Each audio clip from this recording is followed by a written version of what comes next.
Bonjour chers étudiants, bonjour chers amis, la leçon du jour, coronavirus et marché des changes. On constate depuis quelques jours des perturbations importantes sur le marché des changes avec une fluctuation très forte des taux de change. Et on voit réapparaître un phénomène qu'on a déjà connu par le passé, qui est celui de l'envol des capitaux qui sortent de certains pays pour aller se réfugier dans d'autres. C'est ce qu'on va appeler en anglais flight to quality, hein. Les capitaux s'envolent vers la qualité.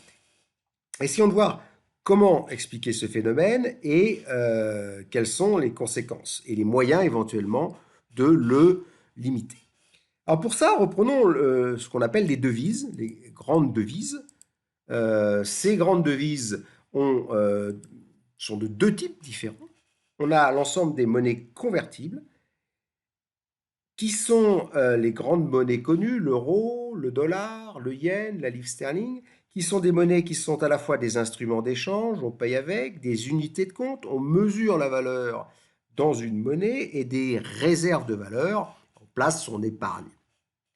Vous avez de l'autre côté un ensemble de monnaies partiellement ou totalement non convertibles, souvent les monnaies de pays émergents comme la Turquie, l'Argentine, le Brésil, qui ont des marchés d'échange qui ne fonctionnent pas de la même manière que pour les grandes devises convertibles.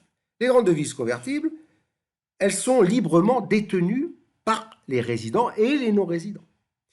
Et cela fait que le marché d'échange est totalement libre, et ce sont les offres et les demandes qui vont fixer le prix du marché. Alors que dans le cadre de devises des pays émergents, on a des détentions qui sont parfois, souvent, conditionnées. C'est parfois pour des résidents, parfois pour des non-résidents.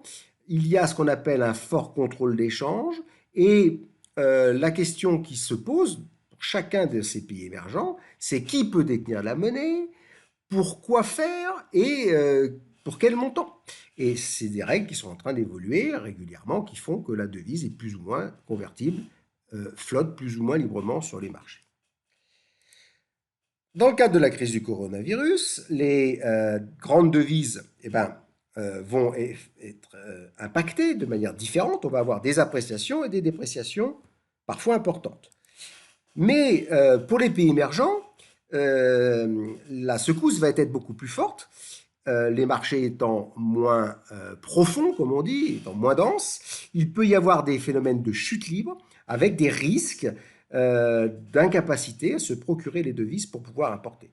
Il y a des moyens d'éviter ce phénomène qui peuvent être mis en place par les pays. On va les voir tout à l'heure. Alors regardons le fonctionnement des marchés pour les grandes devises. Donc on a un fonctionnement classique avec une offre de devises, une demande de devises et un taux de change d'équilibre ici qui va se fixer au quotidien en fonction des offres et des demandes libres. Accepter d'avoir pour sa propre devise un marché comme ça, c'est prendre un risque de variation. Vous ne contrôlez pas le taux de change, difficilement, et pour ça, il faut avoir des économies solides et développées, hein, avec d'importantes réserves et une stature économique très forte dans l'économie mondiale. Il y a 7 ou 8 devises qui peuvent jouer ce rôle-là, ce qu'on appelle les devises clés. La question est de savoir si le yuan chinois fait partie ou pas de ces devises clés. Ce n'est pas encore tranché. En cas de forte crise, certaines devises vont s'apprécier, vous voyez, leur taux de change va monter, alors que, inversement, d'autres vont se déprécier, leur taux de change va chuter. Ce que l'on constate depuis quelques jours, c'est essentiellement un accroissement de la volatilité. C'est-à-dire, les hausses sont plus fortes et les baisses sont plus fortes que dans le cas normal, et ça est lié au phénomène de recherche de valeur refuge. En cas de turbulence, en cas de crise, hein, en cas de panique, on va essayer de mettre son argent en sécurité. Alors, cela va bénéficier à certaines devises et cela va être défavorable à d'autres. Quelles sont les devises qui vont bénéficier de ce mécanisme-là?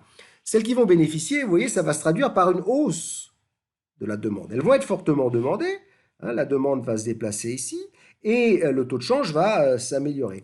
Ce sont essentiellement les dollars américains et les francs suisses. Donc ce n'est pas lié à la taille du pays, c'est lié à l'idée de la puissance économique et ou de la solidité du pays. Hein. Le coffre-fort alpin suisse, c'est toujours, en cas de très forte crise, c'est la monnaie est très demandée. D'ailleurs, elle est tellement demandée que la banque centrale suisse est obligée de freiner la hausse. Inversement, vous avez des pays qui vont, eux, subir des ventes ou qui ne vont pas avoir assez de demandes pour résister à la crise. Donc, on va avoir une dépréciation.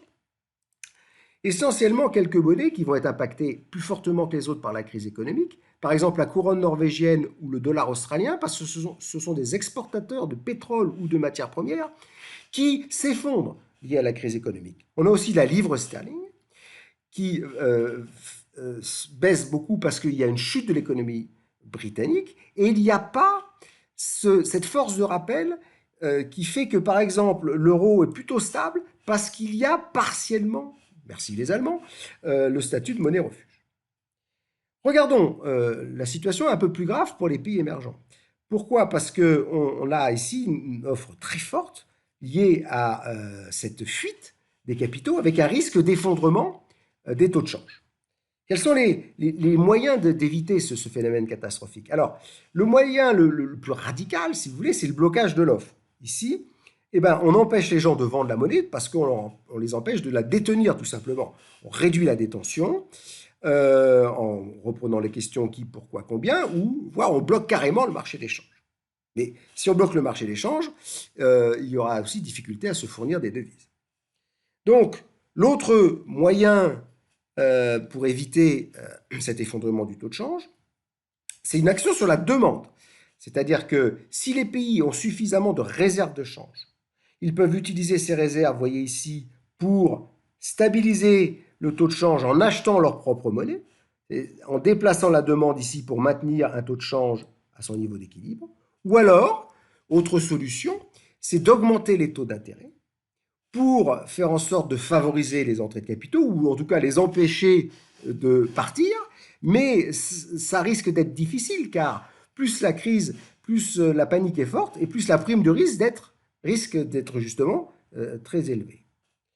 C'est pour ça qu'il y a, en cas d'effondrement trop fort, une solution un peu radicale qui est parfois mise en place, qui est à la fois un blocage de l'offre, c'est-à-dire en fait une suspension des cotations, mais à laquelle vient s'ajouter d'urgence des devises étrangères prêtées par le FMI pour que le pays puisse continuer à importer le temps que cette crise se passe. C'est pour ça qu'on a ici une très forte demande auprès du FMI de prêts de droits de tirage spéciaux ou de prêts en grande devise pour permettre à ces pays de passer la crise et d'éviter un effondrement trop important de leur devise.